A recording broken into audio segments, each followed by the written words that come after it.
एक दिन की बात है भैया कि कन्हैया गाय चराने के लिए गए, साथ में दाऊ भैया है, अन्य अन्य गोपी ग्वाल है। ध्यान से सुनिएगा। गाय चराने के लिए पहुंचे। कौन सा वन है? इस वन का नाम है ताड़ वन। क्या नाम है? ताड़ वन।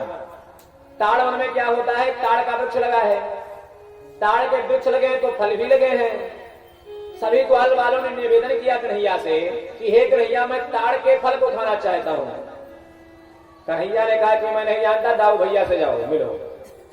दाऊ भैया ने कहा ठीक है, अगर फल खाना चाहते हो तो मैं खिलाऊंगा। जैसे ही दाऊ भैया ने ताड़ के फल को तोड़ा, एक धेनुकासुर नाम का राक्षस वहां रहता था महाराज। क्या रहता था? राक्षस। वह प्रकट हुआ और दाऊ भैया को मारने के लिए अग्रसर हुआ। दाऊ भैया ने टांग पकड़ा और घुमा करके पृथ्वी पर पटक दिया। उसका गोविंदाय नमो नमः हो गया। सब लोग घर पहुंचे। सब लोग कहां पहुंचे? घर। कन्हैया ने कहा मैया यशोदा जी से कि हे मैया। मैया ने कहा क्या लाला? कहा मैया मैया, आज दाऊ भैया ने गधा मार दिया। धेनुकासुर जो था गधे के रूप में आया था। तो कन्हैया ने कहा कि मैया, आज दाऊ भैया ने गधा मार दिया। मैया ने कहा नहीं नहीं, दाऊ भैया बलवान है, वो गधा काहे मारेगा? कहा नहीं मैया, दाऊ भैया ने गधा ही मारा है। कहा मुझे विश्वास नहीं होता, दाऊ को बुलाओ। दाऊ को बुलाया। कहा क्यों दाऊ, तूने गधे को मारा है? कहा नहीं भैया, वो गधा नहीं था, वो एक राक्षस था। तो कन्हैया ने कहा नहीं भैया, एक ग्वाल वाल जो खड़े हैं इनसे पूछ लो। कहा क्यों, दाऊ भैया ने किसको मारा है? गधे को मारा है ना? कहा हाँ। कन्हैया ने ताक दिया। सब लोगों ने कहा हाँ। दाऊ भैया ने कहा कि आज के बाद मैं कन्हैया के साथ गाय चराने नहीं जाऊंगा। भगवान ने कहा मैं यही तो चाहता था, क्योंकि अगर तुम जाओगे गाय चराने तो तुम्हारे जाति का कालिया नाग रहता है काली यमुना जी में, उसको मैं कैसे भगाऊंगा? तुम नहीं जाओगे तभी मैं उसको भगा पाऊंगा। आज दाऊ भैया नहीं गए, गुस्सा हो गए। कन्हैया गए काली तट पर। वहां पर पहुंचे महाराज। वहां पर पहुंचने के बाद में कन्हैया प्रेम पूर्वक गेंद खेलते हैं। सब लोग गेंद खेलते हैं। गेंद बनाया गया, एक दूसरे को फेंकते हैं। भगवान श्याम सुंदर सहित सभी ग्वाल बाल गेंद खेलते हैं। और गेंद खेलते खेलते भगवान कन्हैया ने क्या किया? गेंद को फेंक दिया। कहां? गंगा जी में। गंगा जी में फेंका? यमुना जी में फेंक दिया। जैसे ही यमुना जी में फेंका गेंद को, सभी ग्वाल वालों ने कहा नहीं कन्हैया, तुमने फेंक करके गेंद अच्छा नहीं किया, हमारा वही गेंद चाहिए। कन्हैया ने कहा धीरज रखो, तुमको मैं बाबा से कह करके दूसरा गेंद दिलवा दूंगा। कहा नहीं, मुझे वही गेंद चाहिए जिसको मैंने बनवाया था। अच्छा, आप लोगों ने देखा होगा जो छोटे छोटे बच्चे होते हैं क्या करते हैं कि पन्नी को इकट्ठा करते हैं, कागज को इकट्ठा करते हैं, उसी पे रस्सी बांध करके उसी का गेंद बना लेते हैं। बनाते हैं कि नहीं बनाते हैं? उसी प्रकार बना करके खेल ही रहे थे और कन्हैया ने फेंक दिया। अब कई लोग तो ऐसे होते कि नहीं, हमको हमारा ही गेंद चाहिए, वही चाहिए जिसको हमने बनाया था। कन्हैया ने कहा ठीक है भैया, जिसको तुमने बनाया था अगर वही चाहिए तो मैं दे रहा हूं। कदम के वृक्ष पर चढ़ गए और वहां से कहा छलांग लगा दिया? श्री यमुना जी में। यमुना जी में छलांग लगाया, नीचे आ गए। धीरे धीरे कालिया नाग सो रहा था। कालिया नाग तो सो रहा है, लेकिन कालिया नाग की जो पत्नियां हैं महाराज वो जाग रही हैं। उन कालिया नाग की पत्नियों ने जब कन्हैया को देखा तो पूछ रही हैं कि हे कन्हैया, ए बाला, तू इस में कैसे आ गया? तू गंगा यमुना जी में कैसे आ गया? ध्यान दीजिएगा कि मैं और निवेदन कर दूं। जहां पर कालिया नाग रहता था उसका जल, यमुना जी का जो जल था महाराज, उसके विष के प्रभाव से इतना विषैला हो चुका था कि कालिया नाग जहां पर रहता था उस जल के ऊपर से कोई पंछी अगर उड़ता था तो वह झुलस करके यमुना जी में गिर जाता था, इतना विषैला था। और भगवान श्यामचंद्र बड़े सहजता के साथ कहां पहुंच गए? नाग के पास। उस नागिन ने कहा कि देखो बालक, तुम चले जाओ, हमारे पतिदेव सो रहे हैं, तुम चले जाओगे तो तुम्हारे प्राण बच जाएंगे। कन्हैया ने कहा नहीं, मैं जाने वाला नहीं हूं, अपने पति को ले जाओ, मैं उनसे बात करने आया हूं। कहा नहीं।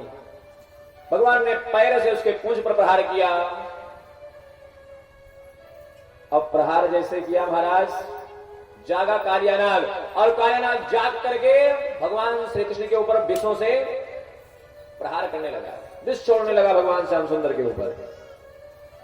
जब भगवान श्याम सुंदर के ऊपर विष छोड़ने लगा, भगवान श्याम सुंदर ने क्या किया कि उसके मस्तक पर बैठ गए, फड़ों पर, और फड़ों पर नृत्य करते हुए उसके फड़ों को तोड़ने लग जाते हैं कि तांडव गति मुंडन पर नाचत गिरधारी, तांडव गति मुंडन पर नाचत गिरधारी, तांडव गति मुंडन पर नाचत गिरधारी, तांडव गति मुंडन पर नाचत गिरधारी।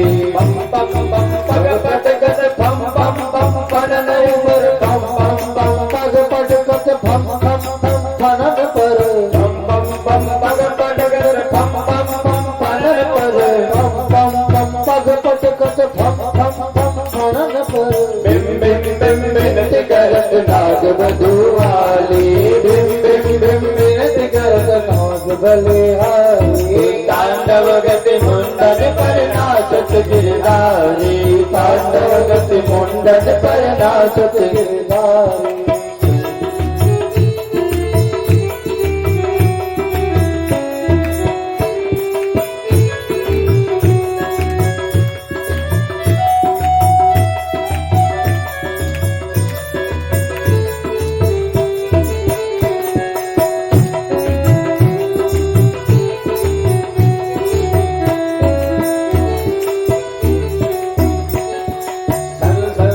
सनकादिक नंदन नारदादी,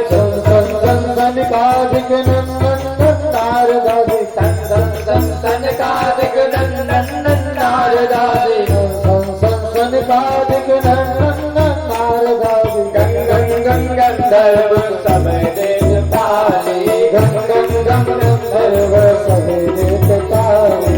तांडव गति मुंडन पर नाचत गिरधारी, तांडव गति मुंडन पर नाचत गिरधारी।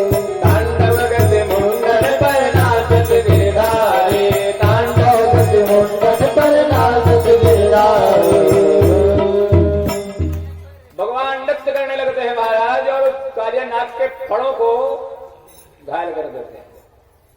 जब कालिया नाग का फड़ घायल हो गया, वह बेहुल हो गया, रोने लगा, तड़फड़ाने लगा,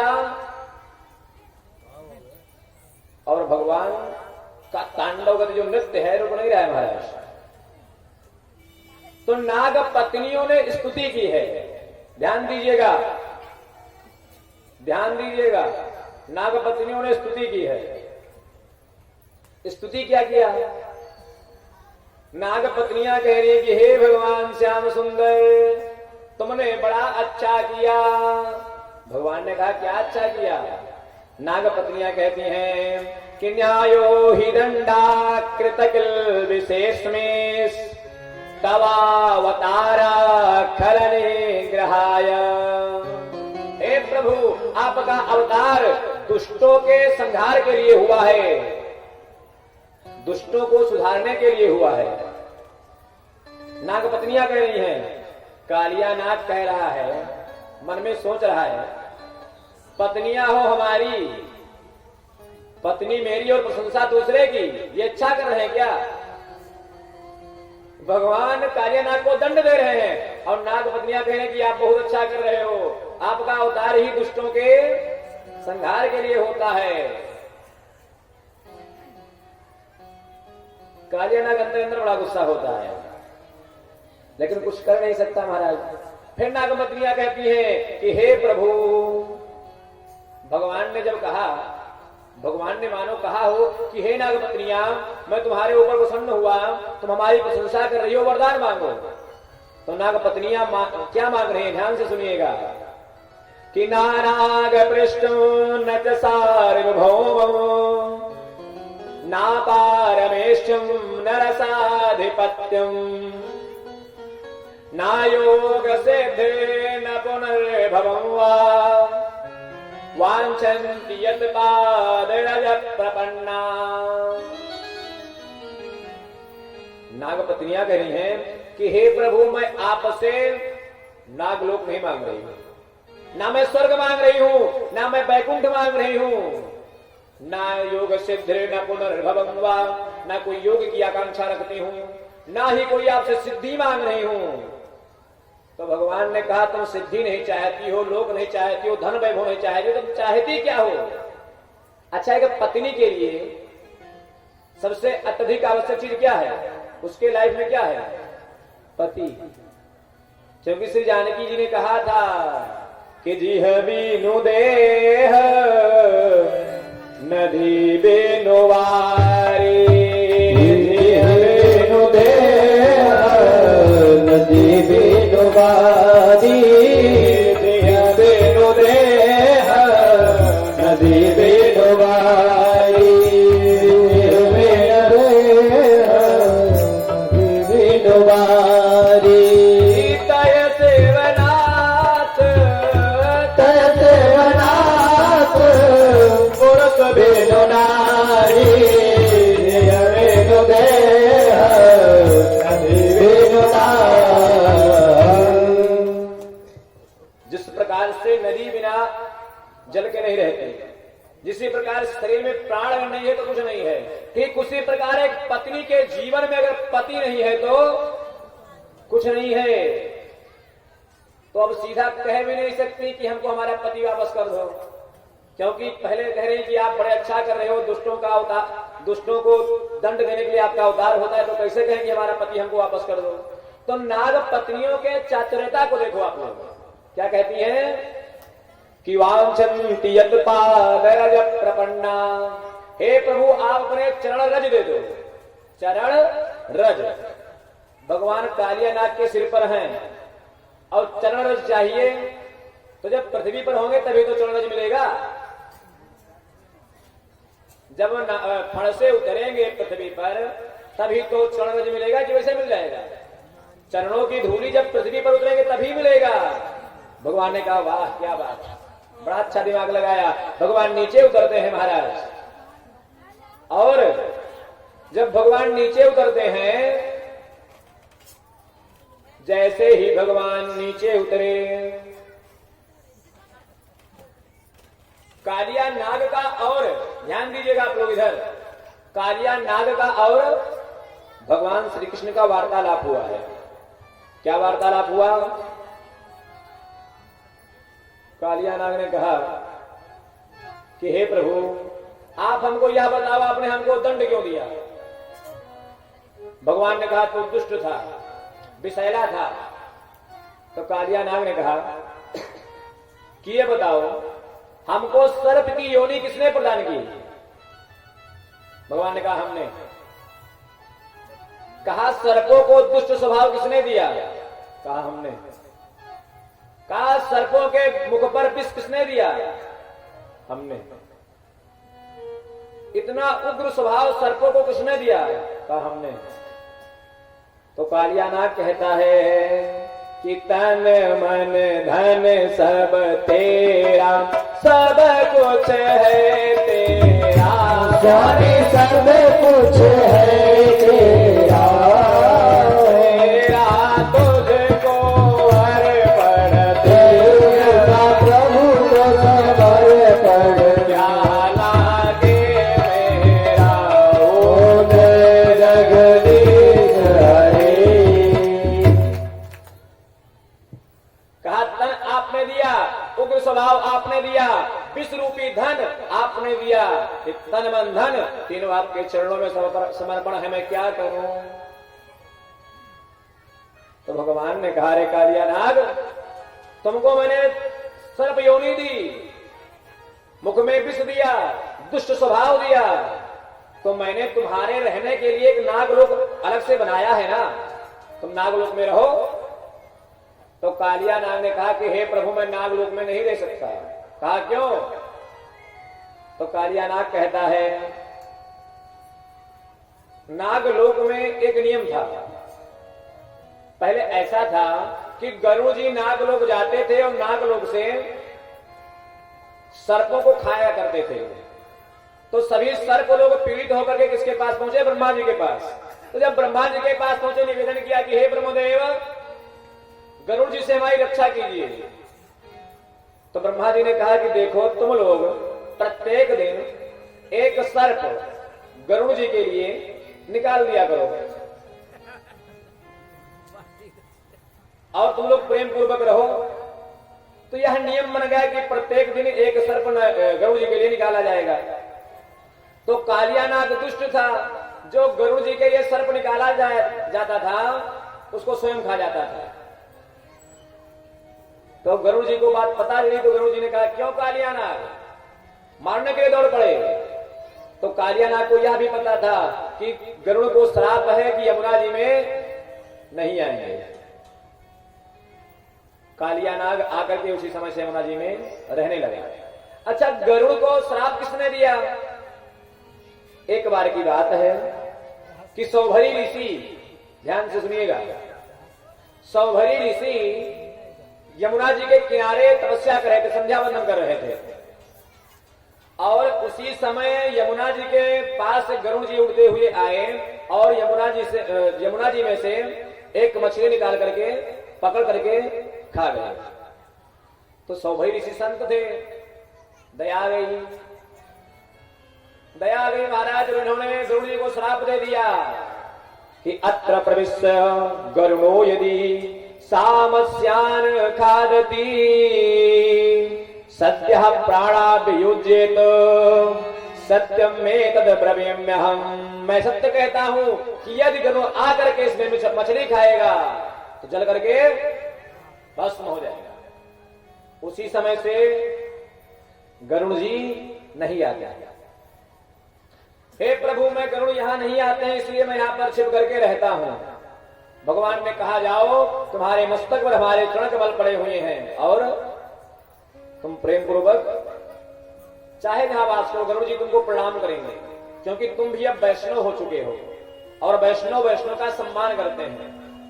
इधर भगवान और कालिया नाग का वार्तालाप हो रहा है। उधर महाराज, जब भगवान कालिया नाग में कूदे तो सभी ग्वालवाल हल्ला मचाने लगे कि कन्हैया यमुना जी में कूद गया, कन्हैया यमुना जी में कूद गया। मैया यशोदा को पता चला, बाबा नंदलाल जी को पता चला, दाऊ भैया को पता चला। दाऊ भैया अपने आप को कोसते हैं कि मैंने बड़ा गलत किया, जो कन्हैया के बात को मान करके मैं कन्हैया के साथ नहीं गया, कन्हैया जल में कूद गया, बताओ। और मैया यशोदा भी कहती, दाऊ तुमने अच्छा नहीं किया। सब लोग पहुंचते हैं यमुना जी के किनारे, स्तुति करते हैं, बार बार भगवान से प्रार्थना करते हैं कि मेरा कन्हैया सुरक्षित हो महाराज। यमुना जी के किनारे स्तुति करते हैं, प्रार्थना करते हैं, और उधर बाहर आते हैं, बंसी की आवाज बजाते हैं, सभी लोग मुक्त हो जाते हैं महाराज। सब लोग भगवान श्याम सुंदर का दर्शन करते हैं। फिर ध्यान दीजिएगा, भगवान श्याम सुंदर कालिया का मर्दन करने के बाद बाहर आए। सायंकाल का समय था। सब लोगों ने सोचा कि जैसे यहां निवास करना वैसे घर में निवास करना। सभी लोगों ने वहीं यमुना नदी के किनारे शयन करने के लिए बिस्तर लगा लिया। सभी लोग वहीं पर शयन करने लगे यमुना जी के किनारे। उधर कंस को पता चला कि सभी मथुरावासी लोग यमुना जी के किनारे जंगल में लेटे हुए हैं। कंस ने क्या किया? आग लगवा दिया।